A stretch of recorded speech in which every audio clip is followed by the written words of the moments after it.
Hola, estamos una vez más aquí en La Zurda.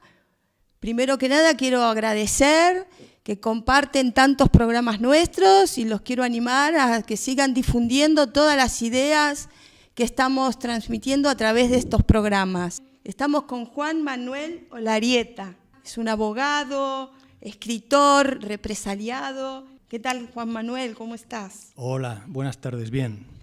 ¿Estamos bien en este sistema capitalista? Bueno, sobreviviendo a costa del sistema capitalista. Este Estado, el Estado capitalista, tal cual como está estructurado, ¿cómo se podría ir transformando para beneficio de la clase trabajadora? Bueno, no sé si la expresión correcta es esa, porque yo no creo que el Estado capitalista, que tiene muchos años de historia, se pueda transformar más de lo que se ha transformado, y menos si se quiere transformar en interés de la clase trabajadora.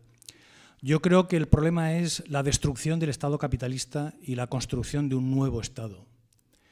Yo creo que además en España, después de la reforma que hubo en los años 70, ya no se puede reformar más, y lo que no se hizo en aquel momento yo no creo que se pueda hacer ya. Además, el capitalismo ha agotado todos sus recursos, todas sus posibilidades. El capitalismo no da más de sí. Vivimos en una crisis que no tiene salida dentro del propio sistema capitalista.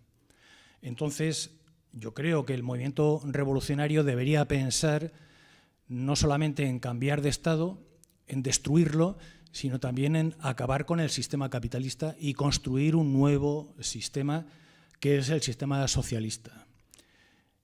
No quieren, es decir, todas las vías que había, todas las posibilidades de reforma, incluso de pequeñas reformas, de pequeñas mejoras, de pequeñas conquistas, se han cerrado por completo. Y toda la nueva legislación que se va aprobando es contraria a los derechos y a los intereses de los trabajadores. Entonces no hay alternativa salvo su propia destrucción. Y este nuevo sistema que se podría instaurar, para decirlo de alguna manera, ¿cómo sería para la clase trabajadora? Bueno, sería un sistema socialista, un sistema en el cual la propiedad de los medios de producción fuera de toda la clase trabajadora, y además esa clase trabajadora debería estar organizado a todos los niveles, en todos los sentidos y en todas las escalas sociales. Porque un Estado socialista es un Estado de participación. No puede existir un Estado socialista si no tiene la participación, el apoyo y si los trabajadores no lo defienden. Entonces solo puede ser un Estado socialista y solo puede ser un Estado contradictorio con el que tenemos actualmente, que es un Estado fascista, es un Estado represor, es un Estado que anula los derechos y las libertades fundamentales de los trabajadores, mientras que en un Estado socialista los derechos son para los trabajadores. Y es un Estado democrático, es un Estado libre y es un Estado en el cual tiene que haber participación de los trabajadores. Un Estado socialista solo se puede apoyar en las masas, y hoy en este país las masas son las masas trabajadoras. Vale. Y la crisis que estamos sufriendo la ha generado el capitalismo. Esta crisis se va a seguir renovando, tiene su fin. La crisis no tiene fin porque el capitalismo no tiene ninguna posibilidad, digamos, de sucederse a sí mismo. Entonces, en realidad esto no es una situación de crisis, esto es el capitalismo. Yo creo que, sobre todo las personas que tenemos ya una cierta edad, hemos vivido en una época en la cual el capitalismo, como consecuencia del desarrollo del movimiento obrero, como consecuencia de la existencia de partidos comunistas fuertes, como consecuencia de la Unión Soviética y del ejemplo que la Unión Soviética dio a todo el mundo, el capitalismo tuvo que ceder, tuvo que hacer una serie de concesiones a la clase obrera, como era el seguro de paro, como era la educación gratuita, como era la atención social, los servicios sociales, la medicina, etcétera. pero dejado a sus propias fuerzas, abandonado a sus propias fuerzas, el capitalismo es esto. Entonces no se puede decir exactamente que sea una crisis del capitalismo. Esto es el desarrollo del propio capitalismo. El capitalismo es esto. El capitalismo nunca ha garantizado el pleno empleo, por ejemplo, nunca ha garantizado un salario suficiente para la población, el capitalismo nunca ha ofrecido y otorgado una vivienda a los trabajadores, el capitalismo nunca ha prestado atención sanitaria a los trabajadores, etcétera, etcétera, etcétera, etcétera.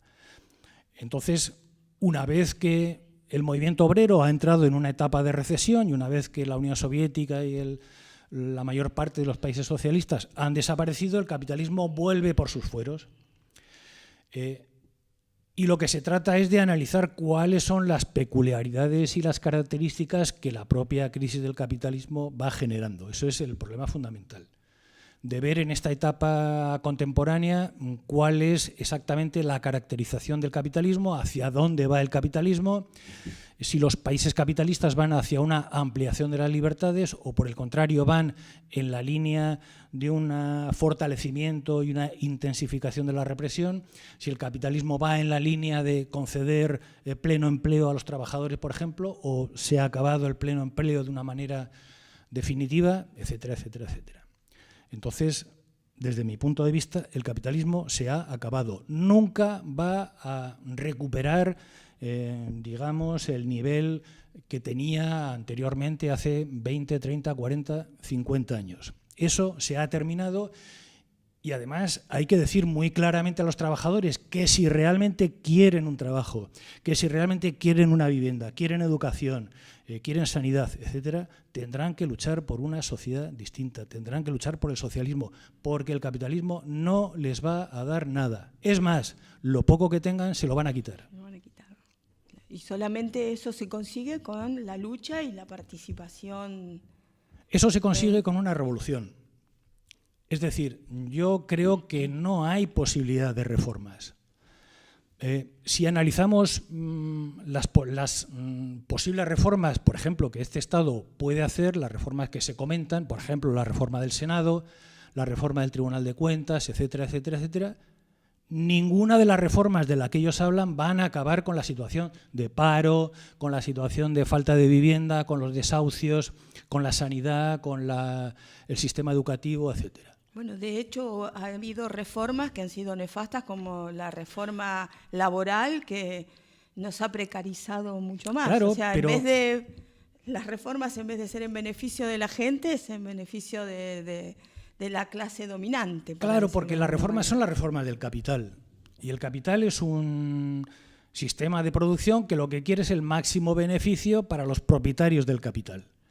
Entonces, si el capital tiene que hacer eso, y lo tiene que hacer, y lo va a seguir haciendo, lógicamente las condiciones de vida, de trabajo, etcétera, van a empeorar progresivamente. No hay absolutamente ninguna salida, y es duro decirlo, pero es que yo creo que es necesario que la gente empiece a pensar en la revolución, en que no caben ya más reformas, que esto se ha agotado, que no da para más, y que incluso los problemas últimamente que vemos en el mundo son unos problemas de guerra. Entonces es necesario tener en cuenta que países como España están dentro de la OTAN, que es la vanguardia que está desatando todas las guerras que existen actualmente en el mundo y creando situaciones de tensión que son intolerables. No solamente en Oriente Medio, donde han iniciado una guerra brutal contra el pueblo de Siria, sino incluso en Ucrania también, la situación que están creando en el Oriente Medio, donde están provocando continuamente a países independientes como Corea del Norte y que en cualquier momento pueden acabar en una hecatombe. Entonces, es necesario luchar por la paz, pero no va a ser posible luchar por la paz si al mismo tiempo eso no va ligado a una lucha revolucionaria por el cambio de esta sociedad. Es que el capitalismo es la guerra, el capitalismo conduce a la guerra y las guerras son consecuencia del capitalismo. Entonces, es curioso analizar, por ejemplo, que en España se han dado cantidad de recortes que dicen que no hay dinero, pero no se ha recortado para el ejército. Al revés, los presupuestos del ejército vienen aumentando año tras año, y además de una manera muy importante. Y los presupuestos de la policía, de la represión también siguen aumentando. ¿Eso qué significa?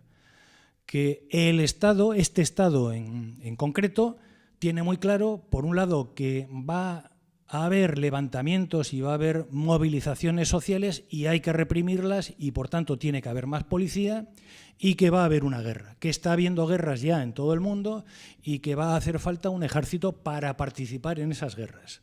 Entonces hay que aumentar los presupuestos para el ejército. Entonces lo que le importa al Estado actual es el ejército y la policía. Y las cárceles, por supuesto.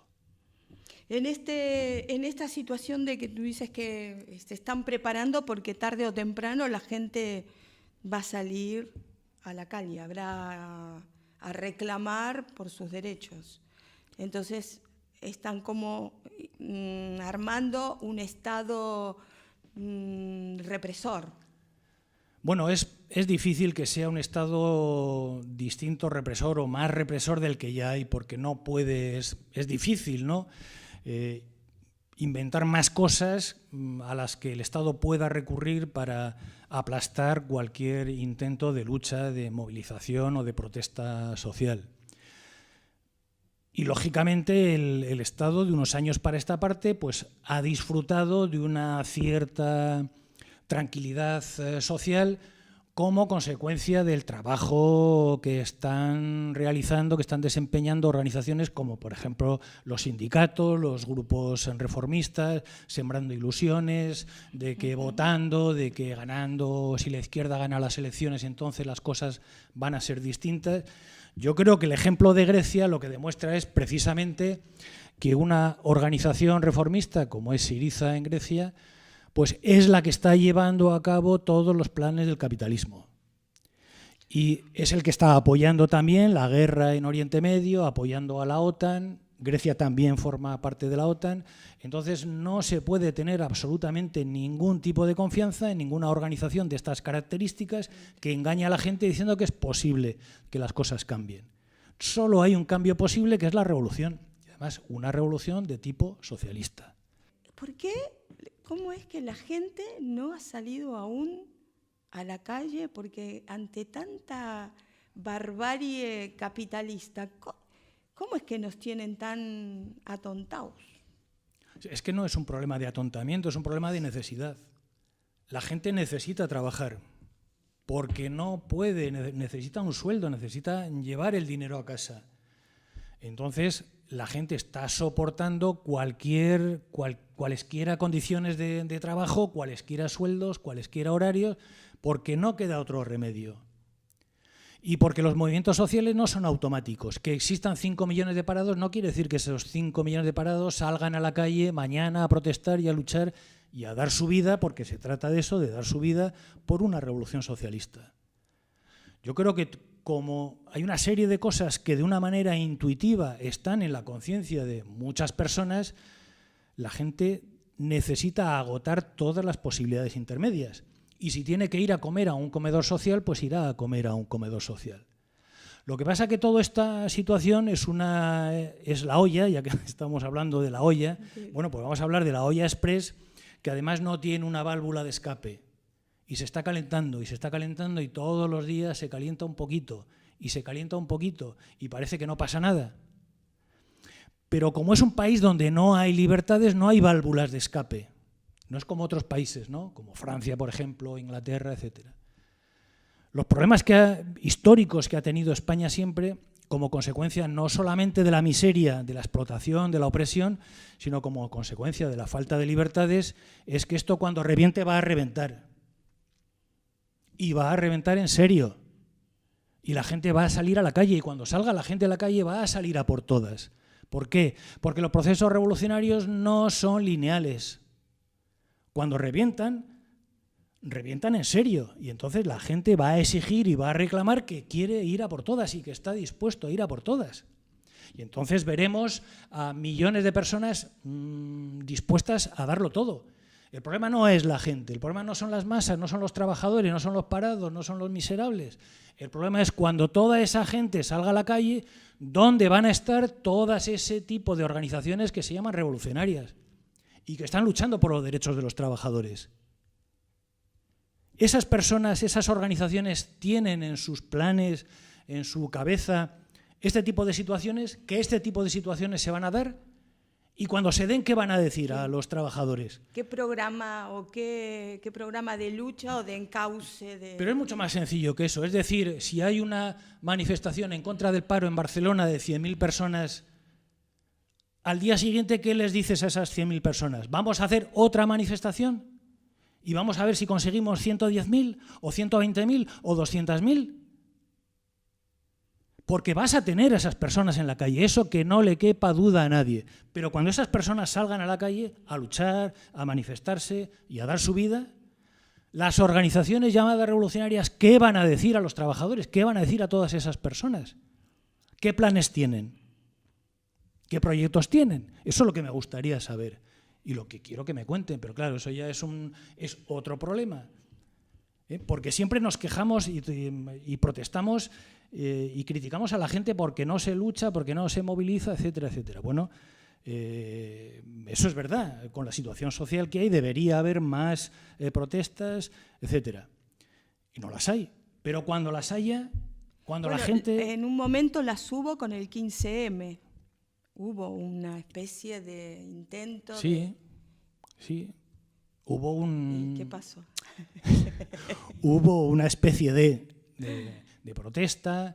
Porque aquí, mira que yo caminé mucho por Barcelona, pero sí, eso caminé nada más. Sí, pero eso detecta un cierto clima social, detecta un estado de ánimo.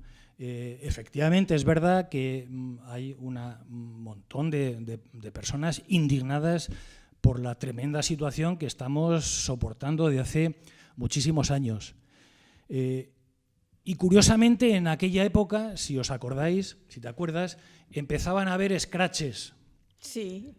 Empezaba a organizarse un cierto tipo de movimiento muy peligroso, en pequeños grupitos. Y de repente aparece el 15M.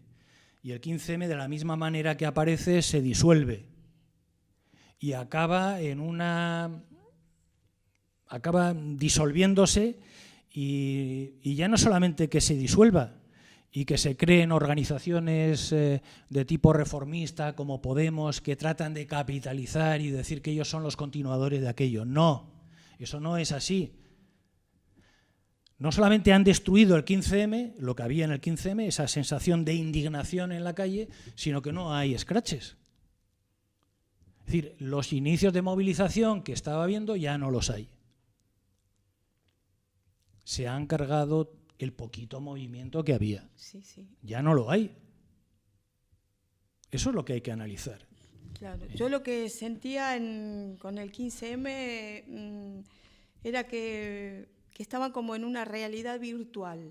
Era todo mucho internet, convocatorias, pero y nuevamente edulcorar el capitalismo. Por ejemplo, en vez de pedir verdaderas reivindicaciones, se les daba por hacer un huerto en algún terreno deshabitado del barrio, pero en realidad, por otro lado, el capitalismo sigue. O sea, yo lo que sentía era eso, ¿no? Que se proponía toda una serie de medidas alternativas, pero no de derrocamiento, para decirlo de alguna manera, del capitalismo. El capitalismo seguía para ellos paralelo a su vida, y llega un momento que así no se puede vivir. O sea, uno tiene que ir a por todas, ¿no? Como dices tú. Claro, por lo menos la gente, digamos, que se cree más avanzada, es decir, aquella gente que se dice, que se cree a sí mismo que tiene conciencia, y que yo se lo escucho mucho, de que no, es que no hay conciencia y los que no tienen conciencia son los demás.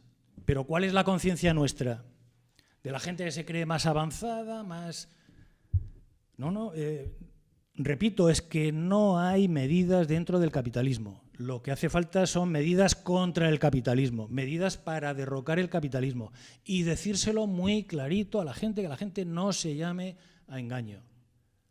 Porque todo lo demás es que, por ejemplo, la reforma de la ley electoral, que fue una de las cosas que se hablaron con el 15M. Bueno, pues esa era una de las propuestas. Porque resulta que cuando se quejaban de que no había democracia, de que no nos representan era un problema de la ley electoral. Pues no. Ni nos representaban antes ni nos representan ahora. Y tampoco oí hablar, la verdad, a lo mejor me lo perdí, de república. Pero ni de república ni de los problemas fundamentales de este país. Es que no se habla del hambre. Claro. Es que es curioso, por lo bueno, menos. El hambre era cultivar en un huerto. Sí, pero entonces, ¿qué dices a los 45.000 niños que están pasando hambre en Madrid? Claro, ¿Que pongan un huerto en su casa? Claro. ¿Que pongan habichuelas en los tiestos en vez de poner margaritas? Es que es absurdo. Es que es absurdo. Hay un problema de hambre en este país. ¿Cómo se soluciona el hambre en este país? Que me parece un problema fundamental. ¿Para ti cómo se soluciona? Con una revolución socialista. Es que no hay ninguna otra posibilidad. No hay otra posibilidad. El capitalismo no va a alimentar a la población porque no lo ha hecho nunca y no lo va a hacer ahora. No va a dar trabajo a la población, no lo va a hacer. No va a dar vivienda, no va a dar sanidad. Entonces, no puedes pedir sanidad, no puedes pedir educación, no puedes estar en contra de los recortes sociales y no estar en contra del capitalismo y no decir que quien está recortando es el capitalismo y que cuando se recorta en sanidad es el capitalismo porque la salud le importa un bledo al capitalismo. Claro. Si la gente reacciona quemando un contenedor, tirándole unas piedras a los bancos o haciendo un escrache, eso es violencia, según el Estado, ¿no es cierto? Claro, eso es violencia y eso es lo que hace que entre en funcionamiento toda esa cadena represiva de policía, de jueces, de juicios, de fiscales y de cárceles, claro, lógicamente. Y lo otro no es violencia, que haya niños que no tengan para comer, eso no es violencia. La gente durmiendo en los cajeros de los bancos no es violencia. No, eso no. Claro, porque además desde el momento mismo en el que utilizas la palabra violencia en singular, la violencia, cuando hay muchos tipos de violencia muy distintos. Nosotros como clase trabajadora lo que queremos es trabajar, vivir de nuestro trabajo, queremos la paz, no queremos que nos exploten ni que nos tomen el pelo, ni que nos vengan con cuentos, ni queremos estos corruptos que están un par de días en la cárcel y quedan forrados para el resto de sus días, quedan sus generaciones, tienen garantizada la educación, la vivienda, tienen garantizados todos sus privilegios con lo que nos han robado, la banca, lo que han hecho con los fondos del Estado para salvar a la banca, más violento que eso yo no lo he visto nunca. Es reírse, que lo he dicho en otro programa, no es reírse, es cagarse en nuestra cara. Más violento que esto, y lo digo y me pongo violenta, me violento porque realmente es atroz, es atroz. Sí, sí. Quirófanos cerrados, la gente haciendo espera para recibir tratamiento de quimioterapia. Entonces, esto es violento. Sí que es cualquier diagnóstico que se haga de la situación es dramática. Y eso va a reventar. Va a reventar. Y el Estado lo sabe. El Estado lo sabe y sabe que se enfrenta a una situación social muy comprometida.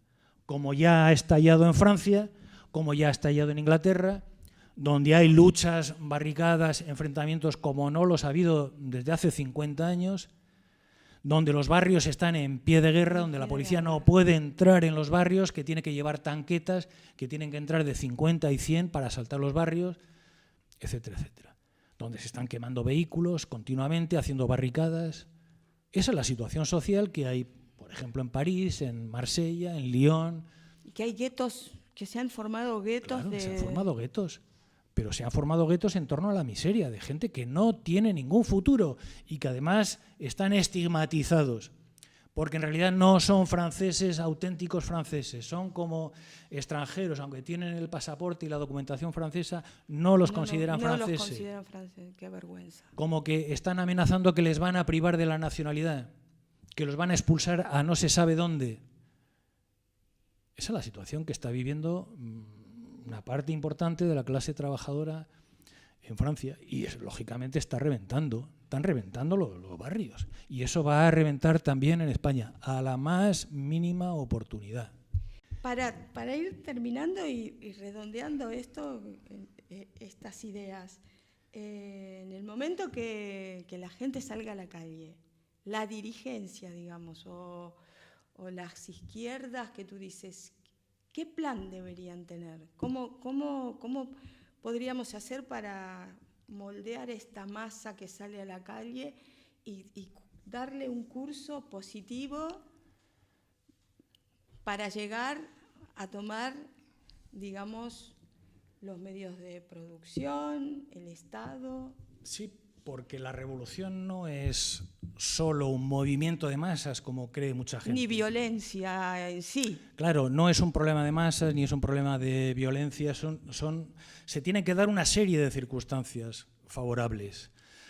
Entonces, aunque haya masas en la calle protestando, luchando de manera resuelta, decidida, etcétera, hay otro problema que es la organización de las masas. La organización. Todo lo que no sean masas organizadas se va a perder tarde o temprano. Y todo lo que no sea dirección de todo ese movimiento de masas también, exactamente igual. Y esto el Estado lo sabe, esto el Estado también lo sabe. Entonces, todo el dispositivo represivo del Estado está focalizado en la represión, en impedir que exista aquí una vanguardia, una dirección capaz de conducir y de dirigir a todo ese movimiento de masas hacia una revolución socialista. El Estado lo sabe. Y sabe que mientras se enfrente con las masas, bueno, pues el problema va a ser relativamente sencillo.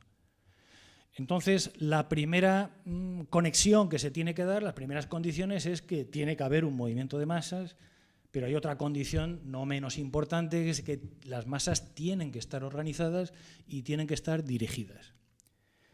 Pero eso tampoco basta, porque esa dirección tiene que ser una dirección correcta, porque pueden estar organizadas, puede haber una buena dirección, pero en Europa, sin ir más lejos, en Francia y en Italia, las organizaciones comunistas han llegado a tener el 50% de los votos en sus respectivos países y, sin embargo, todo eso ha desaparecido.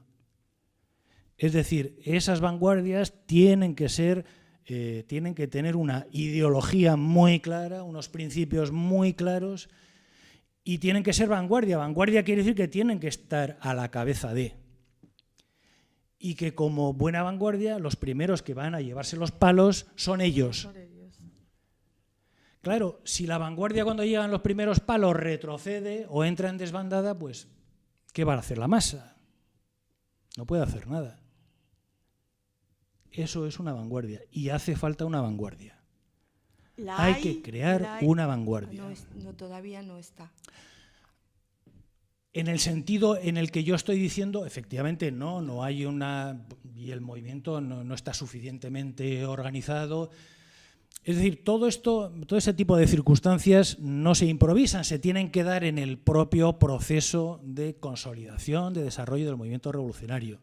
Y que de las masas esas quizás también salgan los líderes. Lógicamente, claro, es que, repito, no se improvisa, es decir, es imposible improvisar. Una revolución no se improvisa, hay que tener un plan muy claro.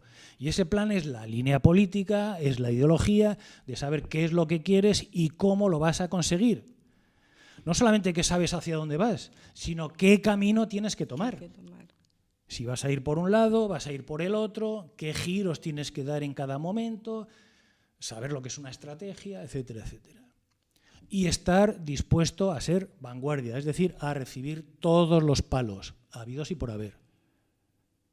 Entonces, cuando una organización demuestre que está decidido a recibir todos los palos, sin esperar a que empiecen a dar los palos al movimiento de masas, pues diremos, bueno, pues aquí es posible que tengamos una vanguardia. Entonces, todas esas cosas tienen que estar en el programa de una organización revolucionaria y transmitirlo y dar forma y dar coherencia a todo un programa mínimo, de cosas fundamentales sin las cuales no se puede hablar de un cambio político en este país, de una revolución. Es decir, no solamente construir el socialismo, crear una nueva sociedad participativa, socialista, donde se nacionalicen los medios de producción, se nacionalice la tierra, se eliminen los problemas de urbanismo, de vivienda, se nacionalice el suelo, no haya los problemas de costas, esos hoteles que construyen encima del mar, etcétera, etcétera. Todo esto hay que decirlo, eso es consecuencia de la propiedad privada sobre el suelo. Nacionalizar la banca, Ya que el Estado ha dado tanto dinero a la banca, pues que se quede con los bancos. Que se quede con los bancos, claro. No necesitamos más de un banco. Pues se crea un único banco, que es el Banco Público del Estado.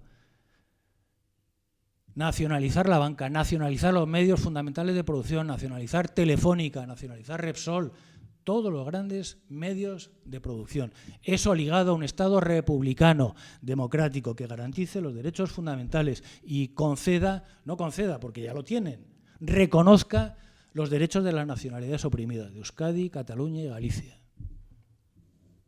Más no se puede agregar. Hasta otra.